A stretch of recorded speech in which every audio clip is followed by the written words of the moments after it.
Assalamualaikum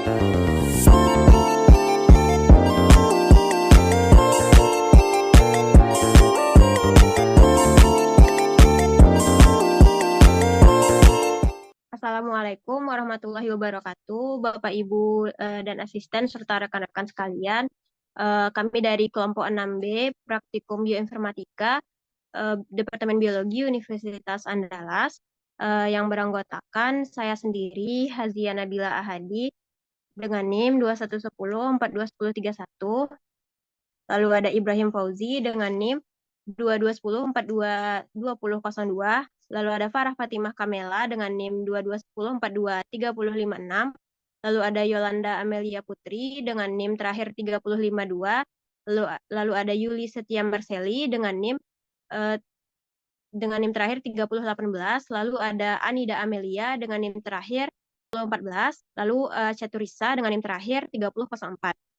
Pada kesempatan kali ini, kami akan membahas mengenai tutorial cara penggunaan NCBI untuk mencari informasi mengenai protein dan PDB serta aplikasi CN3D dan aplikasi Simera untuk mempelajari protein dengan fokus pada informasi strukturalnya, penyusun-penyusunnya, domain, dan visualisasinya dalam bentuk 3 dimensi. Dari protein yang akan kita cari saat ini yaitu protein 4-UZS. Nah, untuk pertama saya akan menjelaskan mengenai apa itu PDB atau kepanjangannya Protein Data Bank. Nah, ini websitenya yang ditampilkan pada layar. PDB merupakan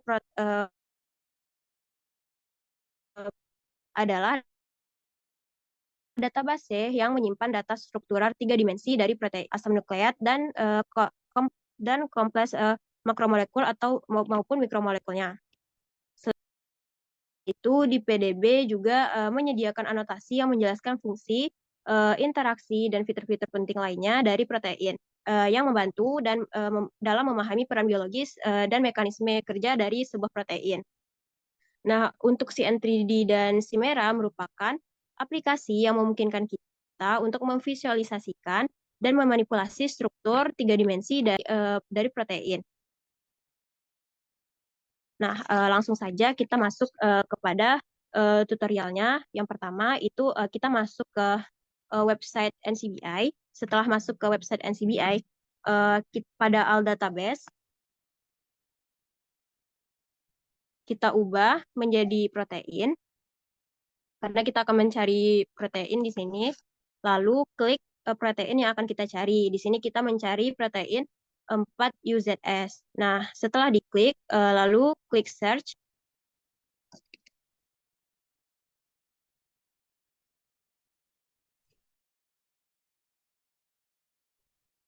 Nah, lalu akan ditampilkan protein 4-UZS ini.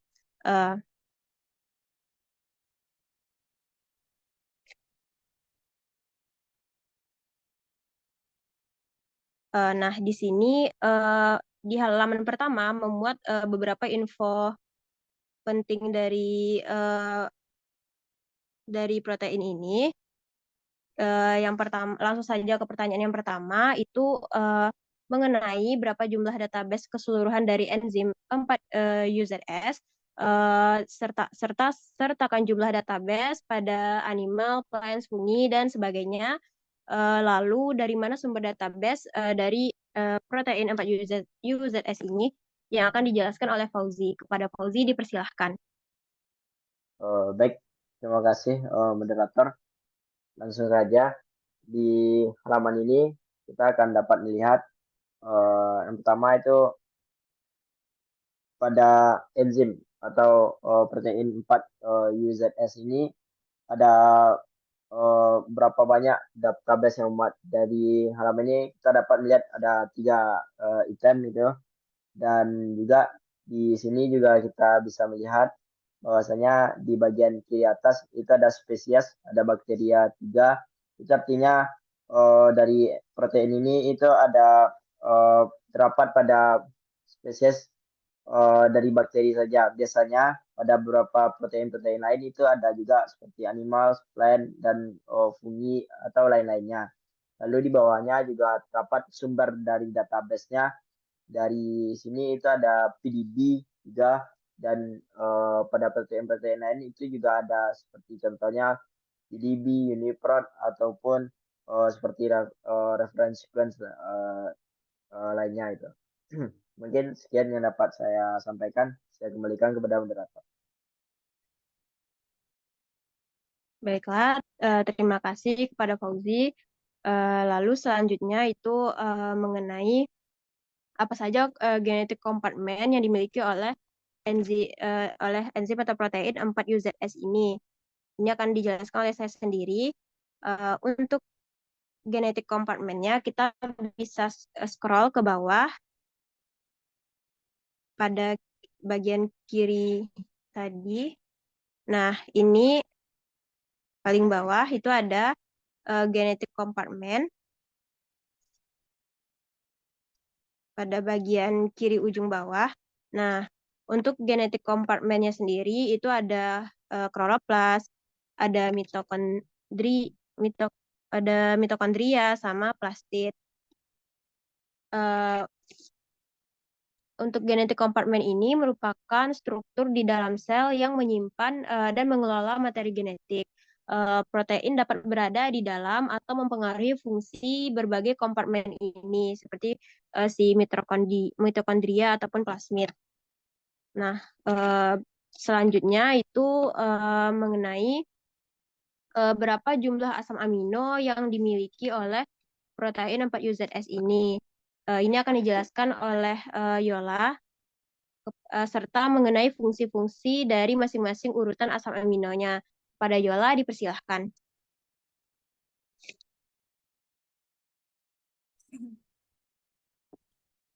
Baiklah, selanjutnya saya akan menjelaskan mengenai jumlah asam amino dari protein 4UZS ini dan fungsi dari masing-masing urutan asam amino tersebut. Nah, pada bagian sini bisa kita pilih protein yang pertama, itu kita klik saja.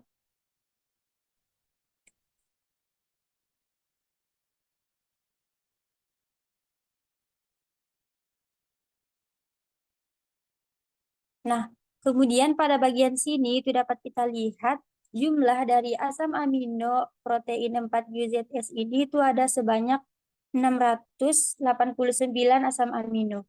Kemudian untuk melihat fungsi dari masing-masing urutan asam amino ini, kita bisa scroll ke bawah. Itu pada bagian sek STR tuh bisa kita lihat dia dari urutan 20 sampai urutan 26 itu dia berfungsi sebagai start. Terus dari urutan 36 sampai 46 dia berfungsi sebagai helix. Kemudian ada juga dia dari urutan 401 sampai 410, kemudian 626 sampai 689 dia berfungsi sebagai domain dari NCBI. Sekian penjelasan dari saya kembalikan ke moderator. Baiklah, terima kasih kepada Yola yang telah menjelaskan mengenai jumlah asam amino dan fungsi-fungsinya, fungsi-fungsi dari protein 4UZS. Selanjutnya itu mengenai format FASTA dari enzim 4UZS dan apa identify conserved domainnya. Di sini ada penjelasan mengenai klasifikasi protein dan superfamilinya. Ini akan dijelaskan oleh Yuli. Kepada Yuli, dipersilahkan. Baiklah, terima kasih kepada moderator. Untuk format FASTA dari enzim atau protein ini itu kita bisa klik FASTA.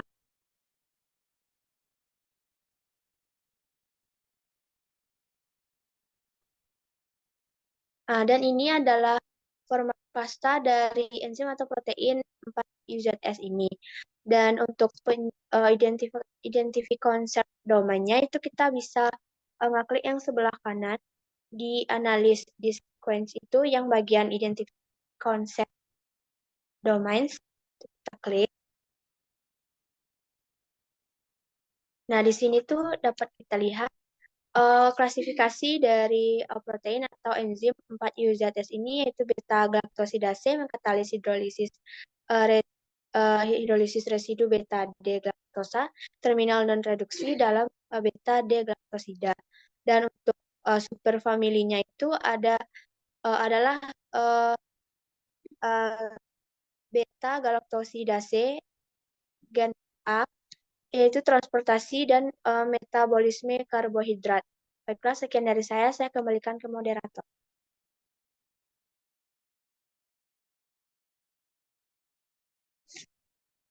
Baiklah, terima kasih kepada Yuli yang telah menjelaskan mengenai format FASTA serta identify conserved domainnya. Selanjutnya itu mengenai grafik dari enzim ini. Untuk grafiknya itu kita kembalikan dulu.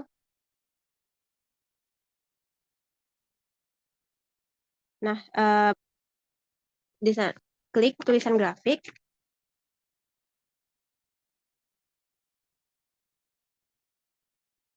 Nah, di sini akan ditampilkan grafik dari protein 4UZS ini.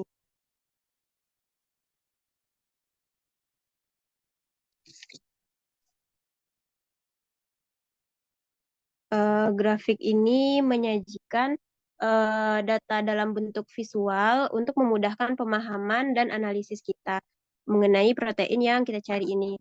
Grafik menunjukkan di mana molekul-molekul berikatan pada enzim, seperti tulisan-tulisan helix yang kecil-kecil di bawah itu menunjukkan ikatan-ikatan pada enzim ini, serta menunjukkan bagaimana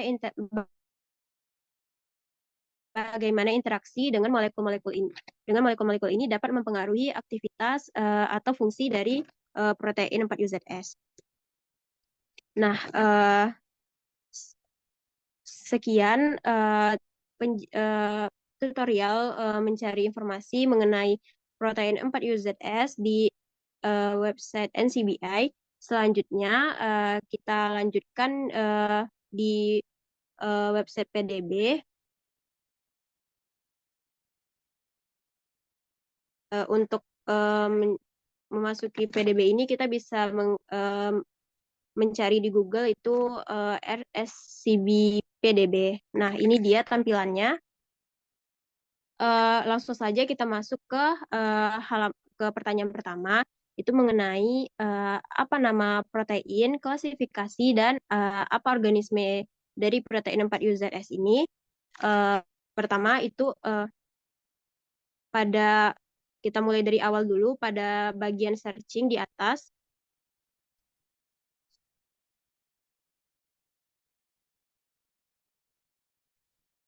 Balik ke atas, kita cari protein yang akan kita cari, yaitu 4UZS.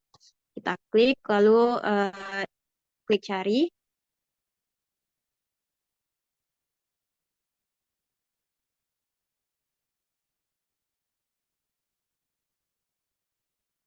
Nah, di sini ditampilkan info lengkap mengenai protein yang kita cari. Untuk pertama itu informasi mengenai apa nama protein, klasifikasi, dan apa organisme dari protein 4UZS ini, yang mana akan dijelaskan oleh Farah. Lalu juga makromolekul protein 4UZS ini kepada. Baiklah, selanjutnya yaitu mengenai nama, klasifikasi, dan organisme. Nama dari protein ini yaitu dapat kita lihat yaitu crystal structure of Bifidobacterium bifidum beta-galactosidase. Dan selanjutnya kita juga dapat melihat klasifikasi dari protein ini yaitu hidrolase, dan organisme dari protein ini yaitu Bifidobacterium bifidum S17. Dan selanjutnya kita bisa nge-scroll ke bawah untuk melihat makromolekul dari protein ini. Nah, di sini terlihat makromolekul dari protein ini yaitu beta-galactosidase. Dan sekian dari saya kembalikan ke moderator. Baik, terima kasih kepada Farah. Selanjutnya itu penjelasan mengenai mikromolekul yang dimiliki oleh protein 4UZS serta visualisasi struktur 3 dimensi protein 4UZS di PDB ini yang bisa diubah dalam berbagai bentuk seperti kartun, spacefill yang akan dijelaskan oleh Risa. Kepada Risa dipersilahkan. Baiklah, terima kasih kepada moderator. Mungkin selanjutnya saya akan menjelaskan mengenai small molecule. Di sini terdapat 4 small molecule dari protein 4 digit S. Di sini ada hexaethylglycol, terus ada dihydroxyether, terus ada glycerol, dan yang terakhir ada propanol. Di sini saya juga akan menjelaskan mengenai struktur 3 dimensi dari sel dari protein 4 digit X. Ini kita klik struktur.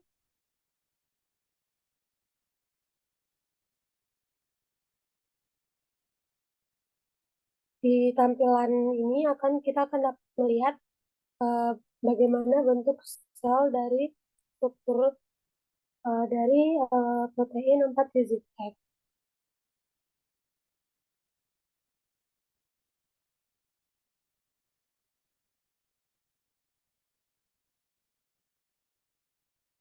Pada tampilan awal, kita akan memilih select differentnya menjadi JS small.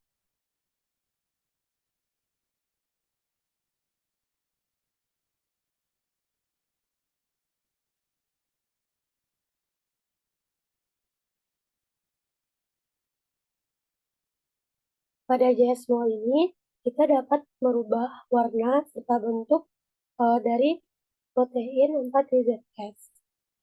Baik, di sini kita dapat melihat struktur 3 dimensi dari protein 4 digit X. Di sini kita dapat merubah stylenya, color, dan surface. Di sini saya akan merubah bagian style. Di sini dapat bentuk protein kartun. Di sini kita dapat merubah menjadi backbone seperti ini. Setelah itu ada bentuk space fill seperti bulat-bulat. Setelah itu ada bentuk ball and stick. Setelah itu kita juga bisa membentuk protein seperti ligand and phosphate. Dan yang terakhir itu ada strand serta ribbon. Di sini kita juga dapat merubah warna, ada rainbow, kita dapat mengatur warna sesuai keinginan kita. Mungkin sekian penjelasan untuk bentuk struktur dari saya kembalikan ke moderator. Baiklah, terima kasih kepada Risa yang sudah menjelaskan mengenai bagaimana visualisasi dari protein 4UZS ini di PDB dengan berbagai bentuk. Lalu kita masuk kepada annotation dari protein 4UZS ini. Itu kita bisa klik kembali.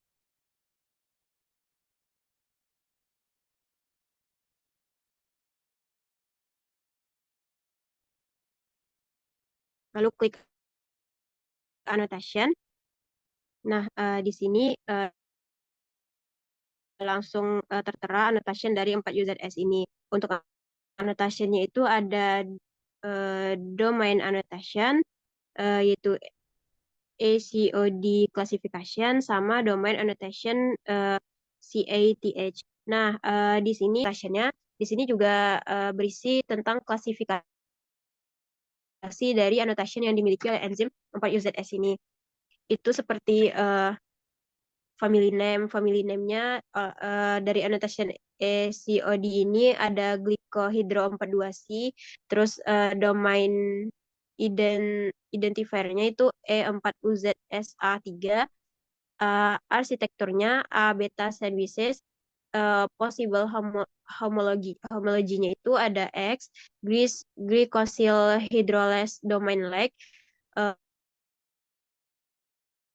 homologinya H glycosyl hydrolase domain, dan seterusnya. Menjelaskan klasifikasi dari annotationnya dengan lengkap di sini. Selanjutnya itu mengenai sequence dari protein 4UZS ini yang akan dijelaskan oleh Nida. Kepada Nida dipersilahkan. Baiklah, terima kasih kepada moderator.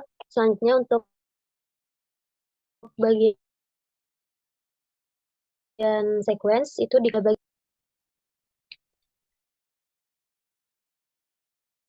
Lalu bisa dilihat tampilan sequence dari protein 4UZS. Bisa di scroll sampai ke bawah.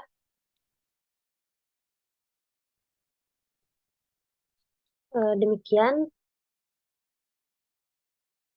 Selanjutnya untuk melihat struktur protein di CN3D itu ditekan tombol kembali lalu kembali lagi.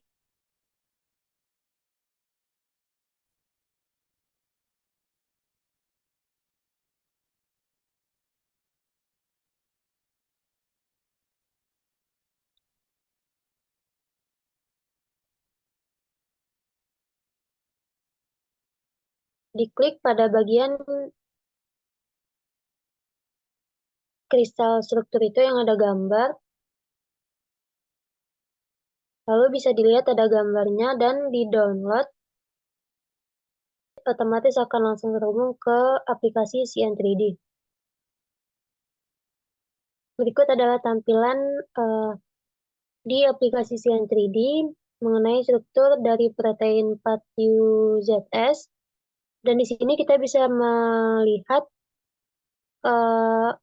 struktur atau bentuk lain dari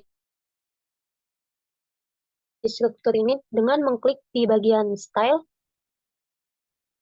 dan di rendering shortcuts. Di situ ada beberapa bentuk. Yang pertama itu ada worms, bisa diklik. Lalu bisa dilihat itu struktur protein dari bentuk worms. Selanjutnya ada tubes.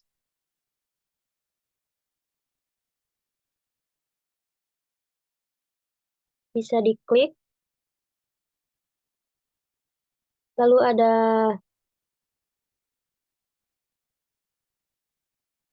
wide. Bisa diklik lagi.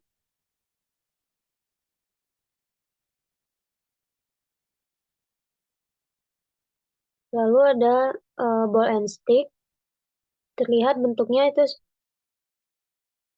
seperti bola-bola dan stick. Lalu yang terakhir itu ada patch fill. Ini bentuknya hanya berbentuk bola-bola. Baiklah, sekian saya kembalikan ke moderator. Oke, terima kasih kepada Nida yang sudah memperlihatkan cara penggunaan aplikasi CN3D dan bagaimana visualisasi 3 dimensi dari protein 4UZS ini. Nah, selanjutnya selain menggunakan aplikasi CN3D, kita juga bisa menggunakan aplikasi Chimera untuk memvisualisasikan bentuk 3 dimensi dari protein 4UZS ini. Nah, ini akan dijelaskan oleh Risa. Kepada Risa, dipersilahkan. Terima kasih kepada moderator. Mungkin di sini saya akan menjelaskan mengenai aplikasi Chimera. Mungkin sebelum masuk ke dalam aplikasi ini, kita akan membedakan antara aplikasi CN3D dengan Chimera. Kalau pada aplikasi Chimera ini, kita akan berfokus pada perubahan atom, sedangkan pada CN3D tadi, kita lebih berfokus kepada perubahan ukuran, bentuk, dan lainnya. Di sini kita dapat mengambil menu file, terus back by ID. Setelah itu kita masukkan protein yang ingin kita lihat. Ini kita masukkan 4 UZS, terus klik enter. Sini akan terlihat bentuk-bentuk dari protein. Di sini kita dapat merubah warna dari protein tersebut sesuai dengan warna yang kita inginkan. Kita juga dapat merubah bentuk dari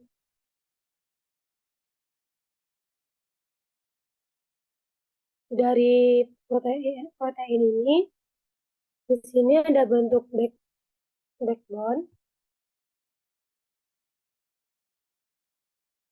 terus ada ligan, dan banyak bentuk lainnya yang dapat dicoba dalam aplikasi Chimera ini. Mungkin sekian dari penjelasan dari saya. Terima kasih, saya kembalikan kepada moderator. Baiklah, terima kasih kepada Risa yang sudah menjelaskan mengenai penggunaan aplikasi Chimera untuk memvisualisasikan protein dalam bentuk 3 dimensi. Mungkin sekian materi dan tutorial dari kami kelompok 6B. Semoga materi dan tutorial yang kami berikan dapat bermanfaat. Mohon maaf jika ada salah kata. Saya sebagai moderator mengucapkan terima kasih. Wassalamualaikum warahmatullahi wabarakatuh.